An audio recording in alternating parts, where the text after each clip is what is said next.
왜들 그렇게 눈치가 없으세요? 아지즈 내신 지음, 이나나 옮김, 산림출판사 출간. 코란, 재봉틀, 그리고 요강. 제가 이 세상에 눈을 뜬 것은 우리 집이 불타는 그 순간부터였습니다. 저의 첫 기억은 어두운 하늘을 뒤덮은 그 새빨간 불길이었습니다. 그 전에 일어난 일들은 전혀 기억이 나지 않지만 이 첫 기억은 제 뇌리에 아주 생생히 새겨져 있습니다. 엄마는 절 깨웠습니다. 노란 철제로 된 침대 위 벽에는 은실로 수놓아진 푸른 공단 주머니가 걸려 있었습니다. 엄마는 코란이 들어있는 그 주머니를 집어 입을 맞추고는 머리에 갖다 댔습니다. 그런 후 내 목에 걸어주었고 요람에서 여동생을 꺼내 안았습니다. 커튼이 거친 창문을 통해 불똥을 튀기며 불길을 토해내는 새빨간 하늘이 보였습니다. 천장, 낮은 소파, 벽에서 빨간 빛들이 커지고 작아지며 흔들리고 있었습니다. 거울을 보았습니다. 타오르는 하늘이 거울 속을 꽉 메우고 있었습니다. 누군가 대문을 쾅쾅 두드리고 있었습니다. 알아들을 수 없는 소음, 여기저기서 들려오는 고함, 때때로 아이의 울음소리 혹은 여인의 비명이 웅웅거리는 소리를 찢고 들려왔습니다. 불길이 불나방처럼 창문에 부딪히는 것을 보았습니다. 타다탁 불타는 소리. 그러고는 창문이 없어지고 말았습니다. 녹았든지 아니면 깨졌든지 뜨거운 열기가 내 얼굴을 때렸습니다. 갑자기 방문이 부서지며 열렸습니다. 많은 남자들이 집 안으로 들어와 닥치는 대로 물건들을 집어들고 나갔습니다. 엄마는 이 사람들이 우리 물건들을 불길 속에서 건져내려는 좋은 사람들이라고 생각하고 있었나 봅니다. 엄마는 양쪽 품에 나와 내 여동생을 안고 계단을 내려가 열린 대문 밖으로 우리를 데려다 놓고는 다시 집 안으로 들어갔습니다. 밖에 있던 남자들이 집 안으로 들어가 가재도구들을 훔쳐 밖으로 나오면서 대문 앞에 있던 우리를 밟기도 했습니다. 엄마는 품에 재봉틀을 안고 다른 한 손에는 요강을 들고 나왔습니다. 당시 18살이었던 엄마가 그 불길 속에서 건져낸 것은 두 자식과 코란, 재봉틀, 그리고 요강이었습니다. 재봉틀은 엄마가 힘들게 벌어 장만한 혼수품이었지만 내 여동생의 요강은 불길에 너무나 당황한 나머지 들고 나왔던 것이었습니다. 그때 일어난 그 모든 사건은 두렵다기보다는 마치 하룻밤의 축제, 신나는 명절처럼 느껴졌고 제 기억에도 여전히 그렇게 남아 있습니다. 왜들 그렇게 눈치가 없으세요? 우리 어린 시절에 일어났던 일은 부모님께 하도 자주 들어 마치 그 사건을 우리 스스로가 기억하고 있는 것처럼 여겨질 때가 많습니다. 사실과 상상이 서로 뒤섞이게 되는 거죠. 저의 첫 기억은 화재입니다. 제 어리고 맑은 정신에 첫 흔적을 남겨놓은 불의 색. 하지만 그 이전에 일어났던 두 가지 사건을 가지고 우리 집에서 얼마나 말들이 많았는지 저는 그 사건들을 속속들이 알고 있는 것처럼 되어버렸습니다. 그렇지만 그 사건들이 4살 때 일어난 일이라는 것을 감안한다면 제가 그걸 기억한다는 건 불가능한 일이겠지요. 우리 집 대문에는 노쇠 손잡이가 있었습니다. 누군가 그 노쇠 손잡이로 대문을 두드렸습니다. 그날 엄마는 재봉틀로 헐렁한 일바지를 만들어 입었습니다. 그 일바지는 지금 보더라도 금세 알아볼 수 있을 겁니다. 아주 예쁜 빨간색 비단천에 동그랗고 하얀 무늬가 있었습니다. 엄마는 새 일바지를 입고 계단을 내려왔습니다. 아래층 거실에 깔려있는 흰색 돌은 얼마나 자주 닦고 광을 내었는지 노랗게 변해 촉촉한 서늘함마저 풍겼습니다. 엄마가 문을 열었습니다. 아버지는 손에 바구니를 들고 집 안으로 들어와 문턱에 서서 엄마에게 뽀뽀를 했습니다. 난 뛰어가 이웃 아주머니들에게 소식을 전했습니다. 아빠가 엄마한테 뽀뽀했대요. 아주머니들은 웃고 또 웃었습니다. 순간 말하면 안 되는 것을 말했나 싶어 얼굴이 붉어졌습니다. 제가 평생 동안 사랑이 충만하고 건강한 가정을 꾸리고 싶어 했던 것은 어쩌면 4살 때 겪은 이 기억 때문인 것도 같습니다. 두 번째 사건은 이러합니다. 누군가의 초대를 받아 식사를 하고 있었습니다.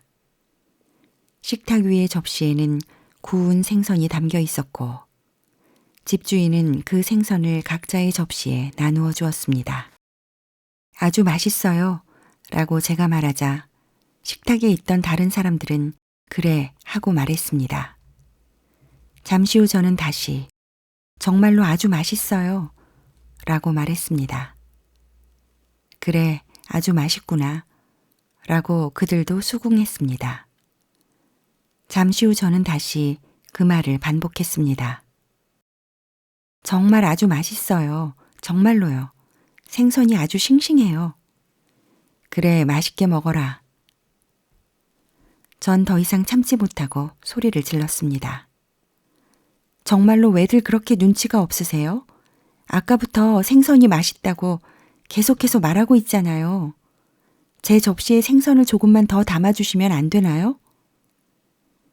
정말 제가 이 일들을 기억하고 있는 건지 아니면 하도 들어서 그런 일이 있었다고 생각하는 건지 알 수가 없습니다.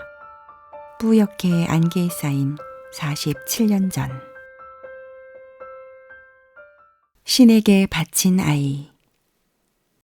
제 여동생은 3살 때 병이 났습니다. 다리가 움직이지 않았던 것입니다. 영양 부족으로 생긴 그 병이 뼈에 이상이 생긴 구루병이라는 사실을 저는 나중에야 알게 되었습니다. 의사도 없었고 약도 없었습니다. 단지 이름만으로 알고 있는 의사는 우리에게는 너무나 멀고 목소리조차 들을 수 없는 부유한 존재로 느껴졌습니다. 사람들은 아이들이 죽으면 신이 선사한 것을 신이 거두어 갔다고 말하곤 했습니다. 의사나 약은 고사하고 먹을거리만 많았어도 제 여동생은 건강했을 것입니다. 돈을 쓰지 않고 할 수 있는 민간요법이란 요법은 다 해보았지만 아무런 효험이 없자 사람들은 이렇게 충고했습니다. 사원의 저녁 기도 소리가 들릴 즈음 아이를 묘지로 데리고 가 비석 밑에 놓으시오. 절대 뒤돌아보지도 말고 눈물 한 방울 흘리지 말고 집으로 돌아오시오. 당신을 뒤따라간 사람이 그 아이를 집으로 데리고 올 것이오.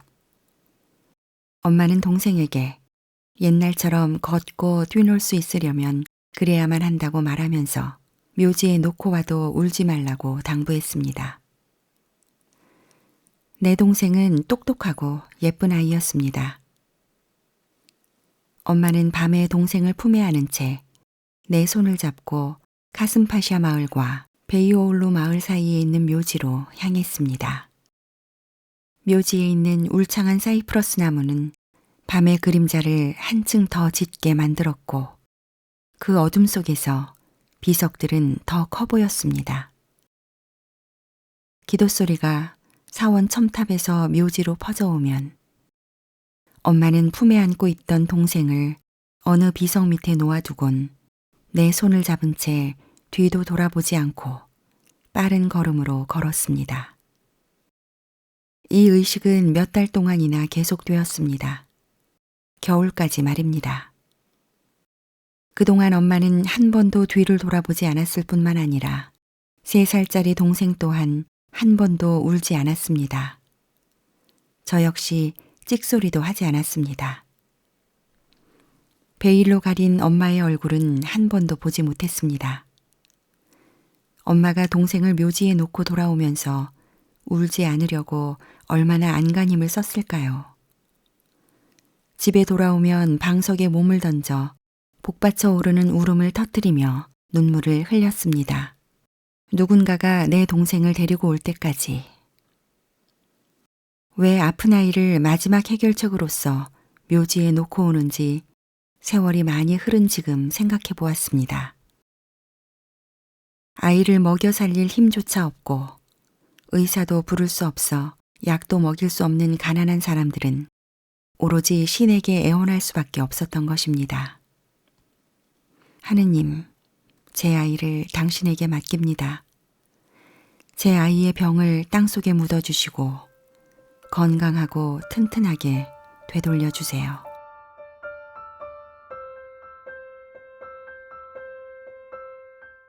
첫 명절 옷. 저는 5살이 되던 어느 명절날 처음으로 바지를 입었고 처음으로 신발을 신었습니다. 그때까지 제게는 제대로 된 바지도 신발도 없었습니다. 단지 검은색 천으로 된 헐렁한 바지를 입고 남학신을 신었습니다. 엄마가 손수 지어준 명절 옷은 옆선에 자개 단추가 달리고 검은 벨벳으로 된 반바지와 비단 셔츠였습니다. 엄마는 비단 셔츠의 옷깃에 빨간 비단 천으로 된 리본을 달아주었습니다. 명절날 아침, 나는 엄마가 지어준 명절 옷을 입고 대문 밖에 나가 서 있었습니다. 그런데 헐렁한 바지에 남학신을 신은 한 남자아이가 똥물이 가득 찬 개울로 저를 밀쳐버리고 말았습니다. 엄마는 더러워진 내 명절 옷을 벗기고는 옛날에 입었던 검은색 헐렁한 바지를 다시 입혀주었습니다. 아버지와 자두. 어느 날 대문을 두드리는 소리에 문을 열고 내다보니 눈썹이 마구 타서 엉켜있고 피로에 지친 한 남자가 서 있었습니다. 저는 무서워서 엄마 하고 소리쳤습니다. 문 앞에 서 있던 남자는 아들아, 날 알아보지 못하겠느냐? 라고 말하며 날 품에 안았습니다. 아버지는 저기 후퇴하면서 사람들을 사원에 가두고 휘발유를 뿌려 불을 질렀다면서 간신히 거기서 도망쳐 나와 목숨을 건졌다고 했습니다. 집으로 돌아온 그날로 아버지는 병석에 눕고 말았습니다. 정신을 차리지 못하고 몇 달 동안이나 누워 있었습니다. 어머니는 전보다 더 많은 군복을 만들고 더 많은 바느질을 하면서 아버지를 간호했습니다. 아버지는 아주 약해지셨습니다. 나무로 만든 낮은 침대에서 몸을 일으키지도 못했습니다. 손수 약초를 만들기도 했던 아버지는 때때로 발작을 일으키거나 고열로 몸을 떨며 신음했습니다. 부인, 뭘 좀 덮어줘 라며 어머니에게 소리치기도 했습니다. 아버지는 화가 아주 많이 났을 때조차 어머니를 부인이라고 불렀습니다. 어머니가 아버지를 뭐라고 불렀는지는 기억나지 않습니다. 어머니는 아버지를 어떤 호칭으로도 부르지 않았으니까요. 하지만 이웃 아주머니들과 얘기하면서 어머니는 아버지를 우리 양반 혹은 그 양반이라고 불렀습니다. 아주 친한 아주머니들과 말할 때면 아버지를 우리 집 양반이라고 부르기도 했습니다. 뭘 좀 덮어줘. 부인, 빨리 덮어줘. 어머니는 이불, 재킷, 외투 등 뭐든 잡히는 대로 아버지의 몸 위에 덮었습니다. 침대는 곧잘 작은 언덕이 되곤 했습니다. 하지만 아버지는 당신이 추운 게 마치 어머니 때문이기라도 한 양 화를 내며 소리를 질렀습니다. 부인, 덮어달라고 했지 않소? 하루는 아버지가 얼마나 몸을 떨던지 침대까지 덜덜 울리는 듯 했습니다. 빨리 자두를 사와. 덜 익은 걸로. 자두 말이야. 아버지는 아주 거칠고 화를 잘 내는 사람이었습니다. 당신이 말한 것은 꼭 되게 해야만 직성이 풀리셨습니다. 아마도 고열로 속이 타서 신자두가 먹고 싶으셨나 봅니다. 어머니는 밭에 가서 자두를 따오셨고 아버지는 얼굴을 찡그리며 그 작은 자두를 다 드셨습니다. 그리고 그 다음 날 아버지는 자리를 털고 일어났습니다. 회복이 되신 겁니다. 아버지는 자신이 낳은 것이 자두 때문이라고 믿고 있었습니다. 몇 년 동안이나 그 말을 계속했으니 말이지요. 자두가 아니었으면 아마 난 죽었을 거야. 아버지는 과장하기를 아주 좋아했습니다. 그날 자두를 2개짝이나 먹었다니까? 라고 말하곤 했습니다. 실은 한 주먹이나 될까 말까 한 자두 몇 개를 드셨으면서 말이지요.